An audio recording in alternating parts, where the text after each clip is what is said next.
मैं गुरुदेव महाराज की जय हो। जय श्री राम और जय जय बजरंगबली। दोस्तों, आज हम बात कर रहे हैं मंगलवार के व्रत के बारे में। इस व्रत को करने पर हनुमान जी करेंगे सभी कष्ट दूर।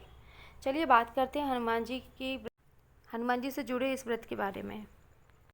मंगलवार को अंजनी पुत्र हनुमान जी का उपवास, सच्चे मन से पूजा और व्रत कथा कहने और सुनने से हनुमान जी विशेष कृपा प्राप्त होती है और सभी कष्ट दूर होते हैं। हनुमान जी का व्रत रखने वाले को हर मंगलवार इस कथा का पाठ करना चाहिए। कहते हैं हनुमान जी बड़े जल्दी प्रसन्न होते हैं। हनुमान जी से जुड़ी कोई भी पूजा पाठ हो, हनुमान जी तुरंत प्रसन्न होते हैं।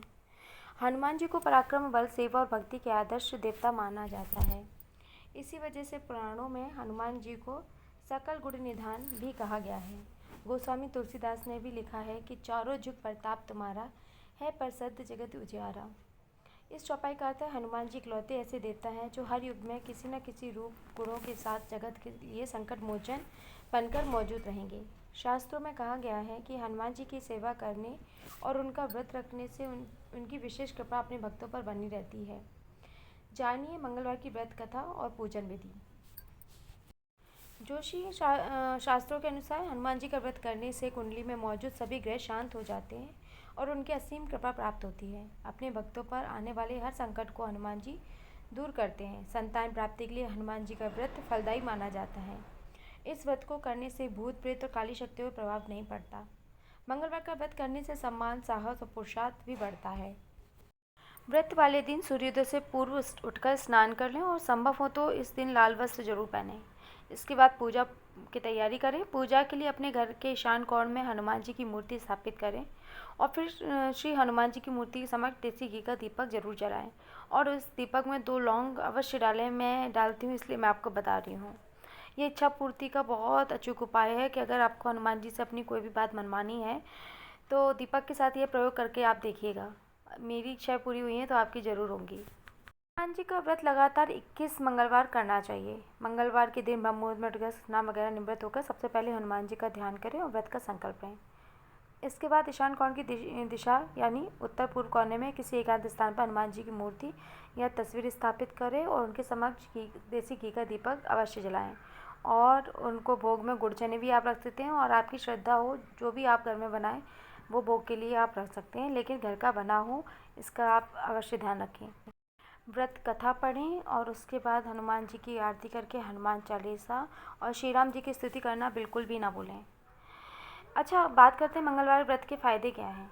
चलिए बताती हूँ। जो व्यक्ति मंगलवार का व्रत संपूर्ण प्रेम निष्ठा भाव से करता है ना, उस व्यक्ति पर भगवान श्री हनुमान के साथ साथ श्री राम जी की भी कृपा उस पर बनी रहती है। मंगलवार का व्रत करने वाले व्यक्ति को सम्मान, बल तथा साहस की भी प्राप्ति होती है। मंगलवार का व्रत करने वाले को भूत प्रेत और काली शक्तियों का भय नहीं रहता है। उस व्यक्ति के मन से भय निकल जाता है। यदि पति और पत्नी साथ में मंगलवार का व्रत करते हैं तो विद्यमान निडर एवं साथी संतान की प्राप्ति होती है। जिन व्यक्ति के ऊपर मंगल की महादशा चल रही हो तो उन्हें मंगलवार का व्रत बिल्कुल करना चाहिए। जो व्यक्ति लगातार मंगलवार का व्रत करता है उसे अपने पापों से मुक्ति भी मिलती है तथा सुख संपत्ति, धन, वैभव आदि की भी प्राप्ति होती है। जिस जातक की कुंडली में मंगल कमजोर है वह व्यक्ति अगर मंगलवार का व्रत करता है तो उसकी कुंडली में मंगल प्रबल हो जाता है।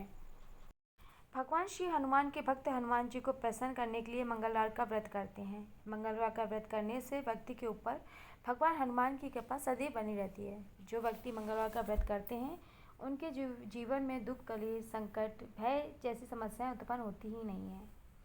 जैसा कि आप लोगों को जानकारी होगी कि श्री हनुमान भगवान श्री राम जी के परम भक्त हैं, इसलिए मंगलवार का व्रत करने से भगवान हनुमान के साथ साथ श्री राम की भी कृपा प्राप्त होती है, जिसके कारण मनुष्य के जीवन में प्रसन्नता ही प्रसन्नता रहती है। यह व्रत करने से मनुष्य को विभिन्न प्रकार की बीमारियों से भी मुक्ति प्राप्त होती है।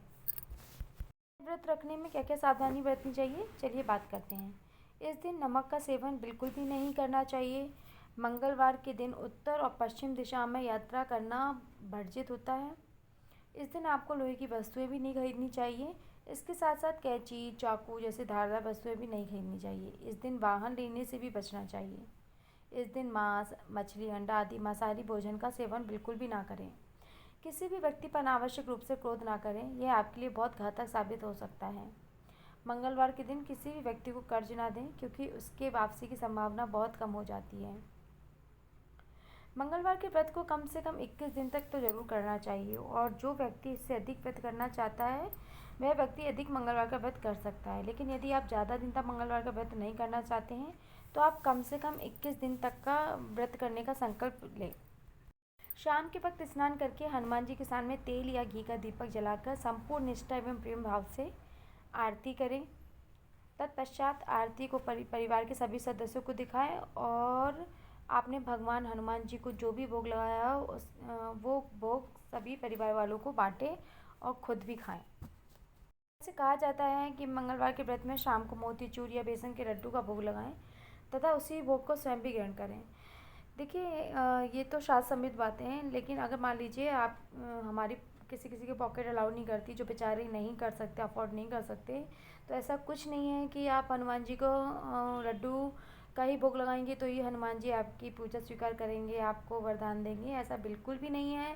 हमारे हनुमान जी बहुत भोले हैं। आप उनको आपके भाव चाहिए, आपका प्रेम चाहिए, और आपकी श्रद्धा देखते हैं हनुमान जी, तो आपके पास जो भी अवेलेबल है ना घर में, आप घर में खीर भी बना सकते हैं, आप उनको गुड़ चने का भोग लगा सके। मैं तो आपका अगर सजेशन दूंगी तो सबसे सरल चीज़ जो है वो है गुड़ और चना, वो आप ला कर रख सकते हैं और हर मंगलवार हनुमान जी को चढ़ा सकते हैं। कभी कभी तो बहुत से लोगों के पास वो भी अवेलेबल नहीं होता है, तो कहते हैं ना, मन से चढ़ाई हुई हर वस्तु को भगवान स्वीकार करते हैं। तो कभी कभी तो मन से ही बोल दिया करें कि भगवान मैं आपको मालपुए चढ़ा रहा हूँ या चढ़ा रही हूँ। ऐसा नहीं है कि भगवान नहीं स्वीकार करेंगे। तो खैर ये बात मैं आपको ऐसे ही बोल रही हूँ, लेकिन हाँ, आपके घर में जो भी अवेलेबल है आप वो चढ़ा सकते हैं भगवान जी को। और उस दिन कोशिश करें लाल फूल ज़रूर चढ़ाएं। लाल फूल का बहुत महत्व है। भगवान लाल फूल देखकर, लाल चीज़ देखकर बहुत जल्दी प्रसन्न होते हैं। तो लाल, और वो भी उसमें लाल फूल यानी गुलाब का फूल, देसी गुलाब। ये जो मार्केट में आते हैं ना विदेशी गुलाब, आप वो नहीं चढ़ाइएगा। ये मेरे खुद का एक्सपीरियंस है, मैं जो आपको शेयर कर रही हूँ, कि आप देसी लाल गुलाब चढ़ाइएगा, उसकी खुशबू बहुत अच्छी आती है और हनुमान जी को वो बहुत प्रिय है। और साथ में आप उस गुलाब के ऊपर 2 लौंग भी रख सकते हैं। आप चाहें तो 2 लौंग फूल वाली हनुमान जी के चरणों में भी स्थापित कर सकते हैं। हनुमान जी बहुत जल्दी प्रसन्न होते हैं। ये मैंने करके देखा है, मुझे इससे बहुत फ़ायदा मिला है। दोस्तों, यदि आप मंगलवार का व्रत करते हैं तो आपको उस दिन नमक का सेवन बिल्कुल नहीं करना चाहिए, क्योंकि बजरंगबली को नमक प्रिय नहीं है। तथा आप काले या सफ़ेद रंग के वस्त्रों को भी धारण ना करें, क्योंकि काला रंग अशुभ होता है और सफ़ेद रंग बजरंगबली को पसंद नहीं है। क्योंकि कोशिश करें आप उस दिन लाल रंग के वस्त्र को धारण करें। मंगलवार का व्रत किस महीने में करना शुभ होता है? दोस्तों, यदि आप मंगलवार का व्रत करना चाहते हैं तो आपको ये ज्ञात नहीं है कि किस महीने से मंगलवार का व्रत करने से अधिक लाभ प्राप्त होता है, तो आपको किसी भी महीने के शुक्ल पक्ष के पहले मंगलवार से मंगलवार का व्रत प्रारंभ करना चाहिए। इससे भगवान हनुमान की कृपा अतिशीघ्र प्राप्त होती है। हनुमान भगवान की पूजा सुबह कितने समय करनी चाहिए? दोस्तों, यदि आप मंगलवार का व्रत करते हैं और बजरंगबली की पूजा का समय नहीं पता है तो आपको सुबह सूर्योदय के बाद तथा शाम को सूर्यास्त के पश्चात बजरंगबली की पूजा करनी चाहिए। इसी तरह आपको 21 दिन तक मंगलवार का व्रत करना। 22वें दिन भगवान हनुमान की विधि विधान से पूजा करके उन्हें लाल रंग का चूल्हा चढ़ाएं, और उसके पश्चात आप चाहें तो भंडारा करवा सकते हैं। और ये आप भंडारा नहीं करवा सकते तो आप एक ब्राह्मण को या किसी भी ज़रूरतमंद व्यक्ति को आप खाना खिला सकते हैं। ये सबसे अच्छी बात है। देखिए, मैं तो जब भी दान पुण्य की बात आती है तो मैं तो आपको उसको ये सजेस्ट करूँगी कि आप उसको खिलाइए जिसको भोजन प्राप्त नहीं होता, जिसको सुबह का पता है शाम का पता ही नहीं कि उसको भोजन मिलेगा कि नहीं मिलेगा। 2 वक्त की रोटी के लिए जो तरस रहे ना, आप ऐसे व्यक्ति को भोजन कराएंगे तो हनुमान जी बहुत जल्दी प्रसन्न होंगे।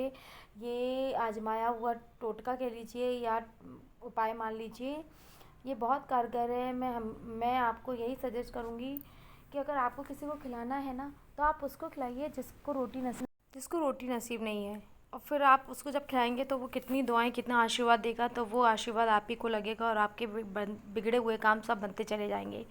तो बस आप इस चीज़ का ध्यान रखिए। मैं तो प्रेफर नहीं करती हूँ ब्राह्मणों को खिलाना, क्योंकि आजकल के ज़माने में वो उस तरह के ब्राह्मण मिलते भी नहीं हैं। चलिए आगे बात करते हैं कि मंगलवार का व्रत रखने के क्या क्या फ़ायदे हैं। चलिए बात करते हैं। जो व्यक्ति मंगलवार का व्रत संपूर्ण प्रेम निष्ठा भाव से करता है ना, उस व्यक्ति पर भगवान श्री हनुमान जी के साथ साथ श्री राम जी की भी कृपा बहुत जल्दी प्राप्त होती है। मंगलवार का व्रत करने वाले व्यक्ति को सम्मान, बल तथा साहस की प्राप्ति भी होती है। मंगलवार का व्रत करने वाले को भूत प्रेत और काली शक्तियों का भय भी नहीं रहता और उस व्यक्ति के मन में भय बिल्कुल निकल जाता है। यदि भय वास नहीं करता। यदि पति और पत्नी साथ में मंगलवार का व्रत करते हैं तो बुद्धिमान, निडर एवं साहसी संतान की प्राप्ति होती है। जिन व्यक्ति के ऊपर मंगल की महादशा चल रही होती है उन्हें मंगलवार का व्रत करना ही चाहिए। जो व्यक्ति लगातार मंगलवार का व्रत करता है उसे अपने पापों से मुक्ति मिलती है तथा सुख संपत्ति, धन, वैभव आदि की प्राप्ति भी होती है। जिस जातक की कुंडली में मंगल कमजोर है वो व्यक्ति अगर मंगलवार का व्रत करता है तो उसकी कुंडली में मंगल प्रबल हो जाता है। भगवान हनुमान के भक्त हनुमान जी को प्रसन्न करने के लिए मंगलवार का व्रत करते हैं। मंगलवार का व्रत करने से व्यक्ति ऊपर भगवान हनुमान की कृपा सदैव बनी रहती है। जो व्यक्ति यह व्रत करता है उसके जीवन से दुख, कलेश, संकट, भय जैसी समस्या उत्पन्न होती ही नहीं है। तो देखा आपने मंगलवार का व्रत करने के कितने फ़ायदे हैं। अभी बहुत और भी अनगिनत फ़ायदे हैं, अगर मैं बोलूँगी तो और वीडियो ये बहुत लंबा हो जाएगा। तो आज की वीडियो में बस इतना ही। आप ये व्रत करके देखिए, आजीवन ले सकते हैं तो आजीवन रखिए और बस हनुमान जी को याद करिए। उनको जितनी भक्ति भाव से आप याद रख सकते हैं, उनकी सेवा कर सकते हैं, आप करिए। और भगवान हनुमान जी से, बाबा से यही प्रार्थना करूँगी कि जैसे आपने श्री राम जी के बिगड़े हुए सारे कार्य संभाले उसी प्रकार आप अपने भक्तों के भी कार्य संभालें, उनकी सारी मनोकामनाएं पूरी करें, उनको विपदाओं से बचाएं। बजरंगबली से मेरी यही प्रार्थना है। तो इस वीडियो में बस यहाँ तक ही। आगे फिर बात करेंगे हनुमान जी से जुड़ी हुई पूजा पाठ के बारे में। आज की वीडियो में बस यहीं तक। आप लोग जो भी यह वीडियो देख रहे हैं उनका दिल से धन्यवाद। जय श्री राम, जय जय बजरंगबली।